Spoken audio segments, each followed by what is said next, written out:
Hello friends and welcome back to अपना competitive corner. तो आज इस लेक्चर में हम जावास्क्रिप्ट का कुछ नेक्स्ट देखने वाले हैं। क्या देखने वाले हैं? सबसे पहले तो हम अभी कमेंट्स इन जावास्क्रिप्ट देखेंगे।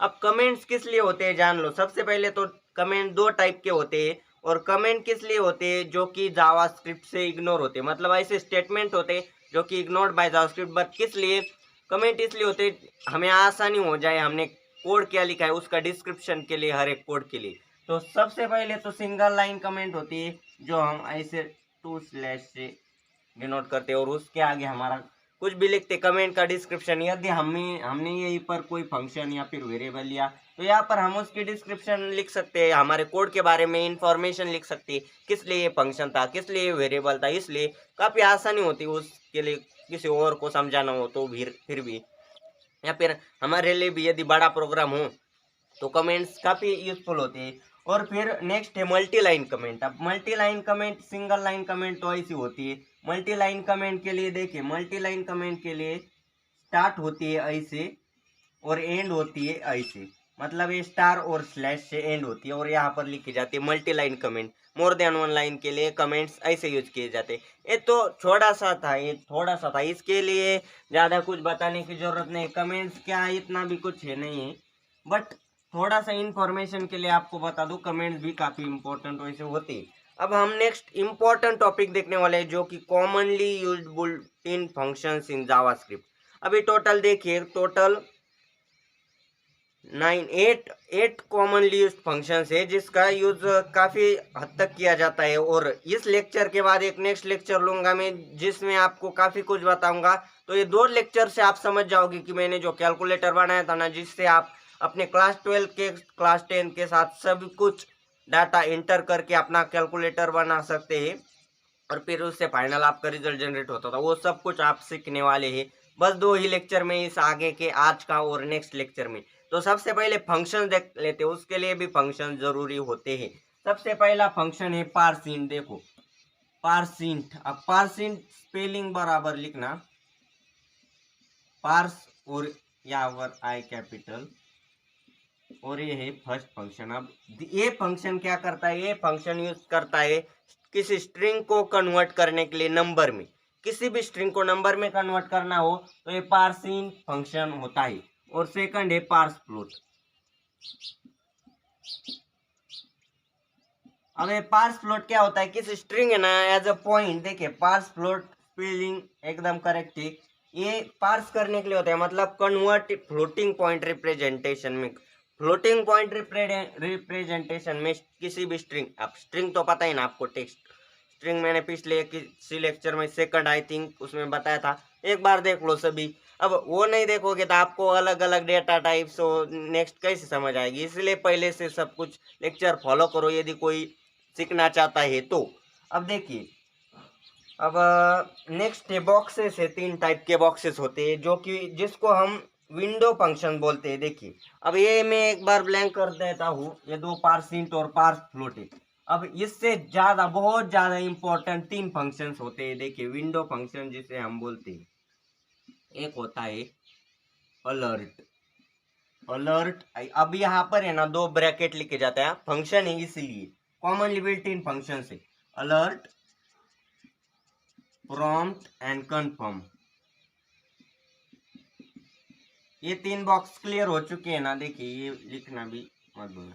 अब alert box, prompt box and confirm box होता है। अब देखिए अलर्ट बॉक्स अलर्ट के लिए होता है, मतलब किसी भी हमने कहीं पर क्लिक किया तो अलर्ट बॉक्स ओपन हो जाता है, अलर्ट आ जाता है कि हमें फिर ओके पर क्लिक करना होता है। ऐसी कुछ, यदि हमने कुछ सबमिट कर दिया तो अलर्ट बॉक्स जैसा ही कुछ आता है, योर फॉर्म सबमिटेड, और इधर ओके का बटन आता है, मतलब यही होता है सिर्फ अलर्ट बॉक्स के लिए। इतना ही अलर्ट बॉक्स का फंक्शन है। आपने देखा ही होगा ना, किसी फॉर्म को सबमिट किया तो योर फॉर्म सबमिटेड सक्सेसफुली इधर आता है और इधर ओके आता है, ओके ओके करने के बाद क्लोज होता है सब कुछ। तो ये होता है अलर्ट बॉक्स। अब प्रॉम्प्ट बॉक्स, प्रॉम्प्ट बॉक्स किस लिए होता है, देखिए अब प्रॉम्प्ट बॉक्स इनपुट वैल्यू के लिए होता है with okay and cancel button, और confirm box okay and cancel के लिए होता है। सबसे पहले कन्फर्म देख लेते, ऐसा ही कुछ बॉक्स होता है, यदि हमने किसी मतलब सबमिट किया, कुछ भी किया, तो यहाँ पर है ना ओके एंड यहाँ पर कैंसल बटन होता है। अब ओके से हम ओके कर सकते, कैंसिल से हम फिर से कैंसिल भी कर सकते, इसलिए कन्फर्म मल्टीप्लिकेशन के लिए कंफर्म बॉक्स होता है। अब प्रॉम्प्ट काफी इंपॉर्टेंट है, प्रॉम्प्ट इंपॉर्टेंट है काफी हद तक। देखिए प्रॉम्प्ट से क्या होता है, ऐसा एक बॉक्स मान लेते कुछ ओपन हो चुका है।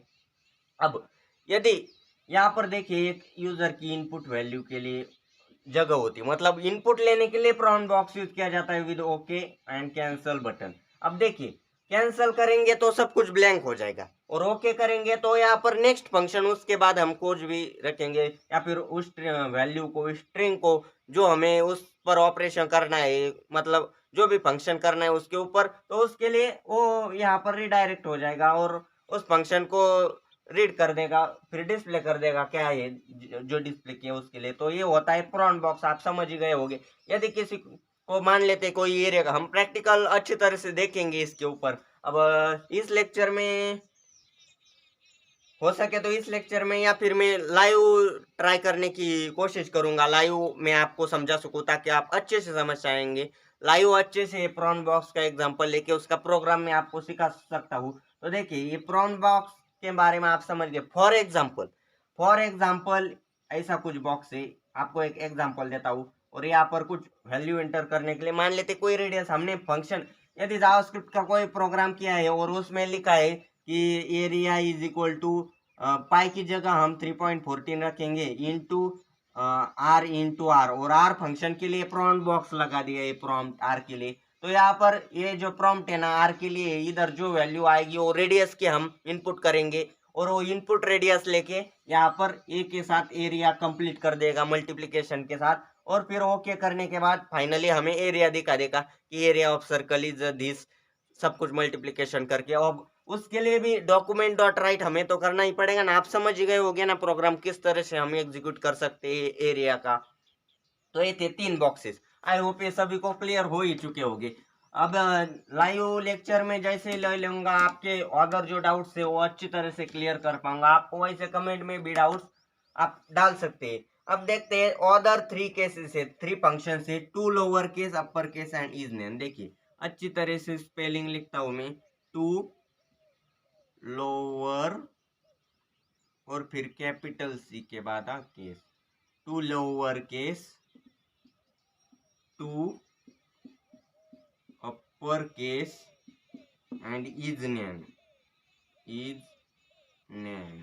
अब ये अलग से और 3 फंक्शन है। अब 2 लोअर केस और 2 अपर केस के बारे में जान लो। देखो 2 लोअर केस क्या करता है, lower case into lower case, मतलब किसी भी स्ट्रिंग को, देखिए किसी भी स्ट्रिंग को लोअर केस में कन्वर्ट करने के लिए 2 लोअर केस, किसी भी स्ट्रिंग को अपर केस में कन्वर्ट करने के लिए 2 अपर केस। अब लोअर केस और अपर केस क्या होते हैं जान लो भाई, जिसको पता नहीं वो जान लो। लोअर केस स्मॉल में होते हैं, small letters, and upper case capital. Okay, अभी यदि कैसा भी फंक्शन हो, कैसा भी लिखा हो, हमें वो सब कुछ भी नाम हो, टेक्स्ट हो, हमें कुछ भी स्ट्रिंग हो, कैसी भी लिखी हो, कैपिटल स्मॉल कैसी भी, उसको कैपिटल में कन्वर्ट करना हो तो सिंपली ये फंक्शन को उस पे लगा देना का। और ये जो है ना 2 लोअर केस स्मॉल में कन्वर्ट करने के लिए, ये 2 तो क्लियर हो गए। अब बचा है सिर्फ इज नेम। अब इज नेम है ना, यदि कोई नंबर होता है ना, जान लो इफ गिवन वैल्यू नंबर होता है तो ये फॉल्स होता है, बट यदि गिवन वैल्यू नंबर नहीं है तो ये इज नेम वैल्यू ट्रू बता देता है। आपने देखा होगा डिवीजन मल्टीप्लिकेशन जैसे प्रोग्राम में हमने यदि कोई स्ट्रिंग डाल दी, मतलब नंबर नहीं डाला तो इज नैन वैल्यू ट्रू होता है। इज नैन जैसा नैन आपने देखा होगा शायद से, एक बार ट्राई करके देखो मल्टीप्लिकेशन के प्रोग्राम में ए इंटू बी की वजह कुछ स्ट्रिंग इंटू कुछ कर सकते हैं आप, तो सही होगा। प्लस में नहीं, प्लस ऑपरेटर अलग से, बट मल्टीप्लिकेशन डिवीजन जैसे ऑपरेशन में इज नैन आपको वैसा दिखाई देगा। इज नैन यदि कोई स्ट्रिंग के साथ कुछ मल्टीप्लिकेशन करोगे तो वो स्ट्रिंग है, इसलिए नंबर में नहीं है ना, नंबर होता तो फॉल्स होता है ये कंडीशन, बट नंबर नहीं है, स्ट्रिंग है, इसलिए इज नैन ट्रू होता है। और इज नैन जैसा आपको नैन दिखाई भी देगा वहां पर। तो ये थे कुछ 8 फंक्शन हमने जान लिए। सबसे पहले कौन सा, पार्स इंट, फिर पार्स फ्लोट, एक बार सीख लो फिर से, parse int, parse float. Parse float point के लिए, पार्स इंट किसको था, स्ट्रिंग को नंबर में कन्वर्ट करने के लिए। फिर 3 बॉक्सेस थे, अलर्ट, प्रॉम्प्ट, कंफर्म। अलर्ट तो आपको पता ही है, कंफर्म भी पता है, और प्रॉम्प्ट में क्या आता है, हमें यूजर के लिए कोई इनपुट वैल्यू के लिए यूज किया जाता है। अब और 3 कौन से, to upper case, to lower case and is name. I hope सभी को ये बॉक्सेस क्लियर हो चुके होंगे। अब देखिए हमने काफी हद तक जान लिया है इस लेक्चर में, ये बॉक्सेस भी जान लिए हैं। अभी हमें प्रोग्राम तो देखना है, प्रोग्राम का मैं अलग से प्रैक्टिकल ले लूंगा। सबसे पहले एक छोटा सा टॉपिक लेते हैं, फिर हमें कुछ भी नहीं बचेगा। एक अलग नेक्स्ट लेक्चर के बाद हम डायरेक्टली कैलकुलेटर भी बनाना सीख सकते हैं। देखिए उसके लिए इंपॉर्टेंट है डिसीजन मेकिंग स्टेटमेंट। देखिए मैं टाइटल नहीं लिखता, decision making statement. If and if ills दो टाइप के होते हैं, if statement and if ills statement. मैं यहाँ पर लिखता हूँ इफ एंड इफ इल्स। अब देखिए इफ इल्स सबसे पहले तो मल्टीपल कंडीशन के लिए होता है और इफ तो सिंगल कंडीशन के लिए। अब ये किस तरह से होता है, देखिए इफ कंडीशन यहाँ पर हम लिखते हैं जो भी हो, और फिर यहाँ पर देखिए कंडीशन के बाद है ना यहाँ पर स्टेटमेंट लिखना जरूरी होता है, ये स्टेटमेंट ब्लॉक होता है इसके लिए। बट इफ इल्स के बारे में एक बार जान लो, आपको सब कुछ क्लियर हो जाएगा। देखिए इफ इल्स यहाँ पर इफ की कंडीशन हमने डाल दी, ओके, और यहाँ पर उसका, अब यहाँ पर फंक्शन होता है इफ का, और यहाँ पर स्टेटमेंट ब्लॉक उसकी जो कंडीशन हमने डालनी होती है ना, कंडीशन के बाद यहाँ पर कंडीशन होती है और उसके बाद क्या डिस्प्ले करना है। यदि यहाँ पर हम फॉर एग्जांपल आपको बता दूं, यहाँ पर if number is less than 2 ऐसा कुछ डाला, यहाँ पर नंबर इज लेस देन 2 वैसा कुछ, या फिर इफ हमें नंबर इवन और ऑड चेक करना हो तो इधर इवन की कंडीशन और यहाँ पर नंबर इज इवन लिखा जाता है, और उसके बाद देखिए इल्स लिखा जाता है, इल्स उसका फंक्शन इल्स, और फिर यहाँ पर ऐसा स्टेटमेंट ब्लॉक लिखा जाता है और नंबर इज ऑड यहाँ पर लिखा जाता है, बस इतना ही इफ इल्स। अब हम जैसे ही इसको प्रैक्टिकल करके देखेंगे आपको बहुत ही अच्छी तरह से समझ आएगा। हमारे प्रैक्टिकल कौन से बचे, देखिए सबसे पहले तो पिछले वाला जो लेक्चर था ना उसमें प्रैक्टिकल की जरूरत भी नहीं थी, वो बेसिक सा थ्योरी था।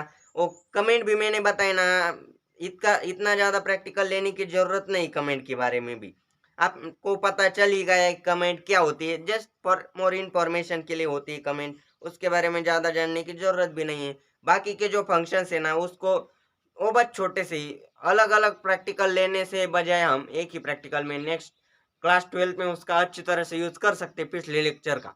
बट ये जो लेक्चर है ना इसमें अलर्ट, प्रॉम्प्ट, कंफर्म तीनों का प्रैक्टिकल देखेंगे। To upper case, lower case सभी के प्रैक्टिकल देखने अलग अलग से काफी समय लगेगा, और साथ ही साथ आपका जो देखा ना इफ इल्स बहुत ही इंपॉर्टेंट कंडीशन, इसका भी प्रैक्टिकल ले लेंगे। तो ठीक है ना फ्रेंड्स, ये सब कुछ जान लिया। अब नेक्स्ट क्या है एक बार देख लेता हूँ मैं नेक्स्ट। फिर भी देखिए ये इफ इल्स कंडीशन ही बहुत सारे प्रोग्राम हमारे रन कर सकते हैं। उसके बाद कुछ यूजर डिफाइंड फंक्शंस और इवेंट हैंडलिंग है, उसका इतना भी ज्यादा यूज नहीं है। बट देखिए आपने कुछ बेसिक से सीख लिया। चलिए मैं छोटा सा, अब थोड़ा सा ही तो बचा, इस लेक्चर में आपको क्लियर हो जाएगा थ्योरी, फिर नेक्स्ट लेक्चर में आप डायरेक्टली कैलकुलेटर भी बनाना सीख जाएंगे।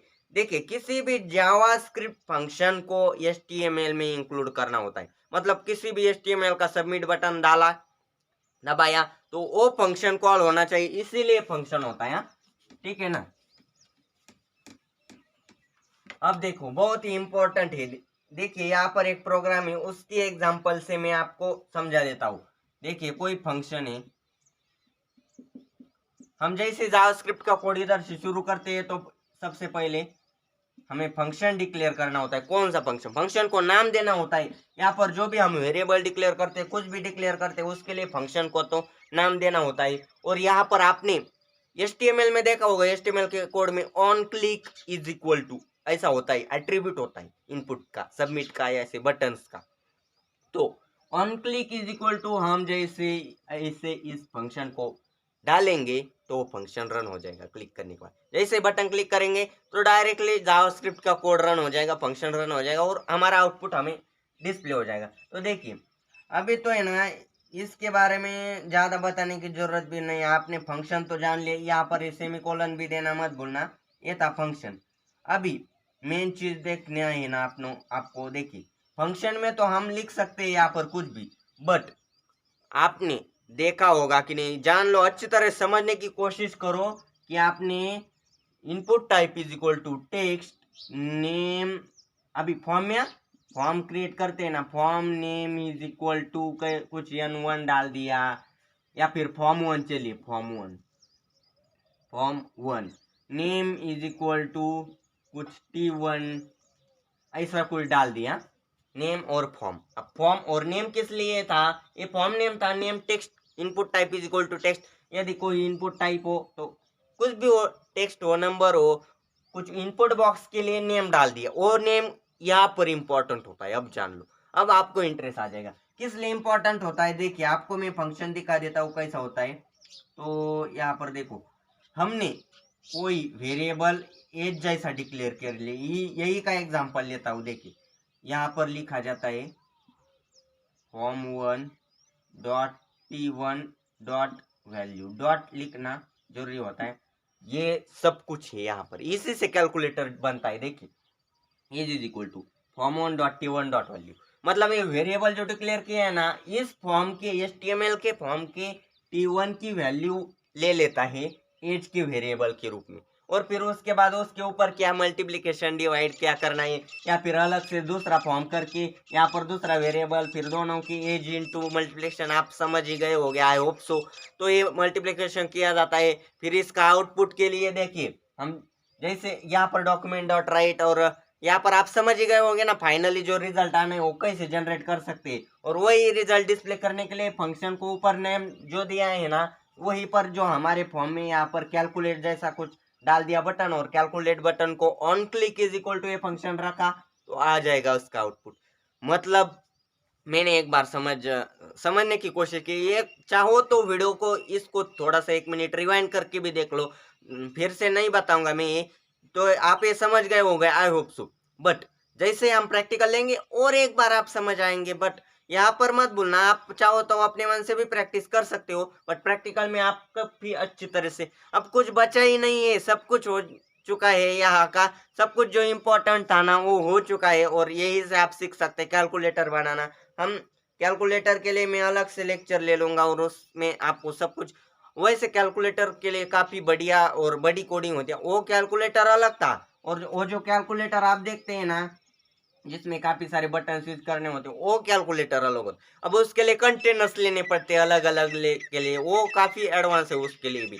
वो कैलकुलेटर, ये कैलकुलेटर एडवांस है, वो जो मैंने बताया था आपने शायद ज्यादातर देखा भी होगा, किसी ने नहीं देखा हो तो कैलकुलेटर HSC कैलकुलेटर वाई अपना कॉम्पिटिटिव कॉर्नर सर्च कर सकते हो, कैसा कैलकुलेटर था जो 30-30 क्राइटेरिया था ना, 30-30-40, उस बेसिस पे वो कैलकुलेटर बनाया था मैंने।